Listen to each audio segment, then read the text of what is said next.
Good day mga idol. Araw ng Lunes, balik trabaho tayo mga idol, no? So dito kami sa likod na part to ng ginagawa natin, extension, no? So inaayos natin dito yung pagpuploringan natin and magtatamper, gagrabahan, din babakalan. So ito naman yung pinakaloob. Ito na yung pinakaloob ng subdivision, ano? Kasi maliliit lang naman talaga ang spasyo ng subdivision. Ito lang yung pinakamahirap, siksikan. Pagka naghuhukay ka, kailangan mo isako agad para maano natin yung spasyo, no? Dito naman si Insan Jeffrey is naghuhukay.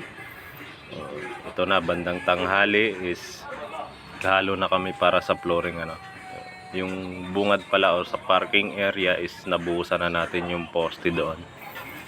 Ito naman is prepare na para sa buhos doon sa pinakalikod, no? Yung pinaka-flooring. Ang the best lang dito mga idol is yung pinaka-contractor natin is siya na yung bahalang maglinya sa mga pipe, no? Sa tubig, sa drain ng galing sa CR, galing sa labahan, no?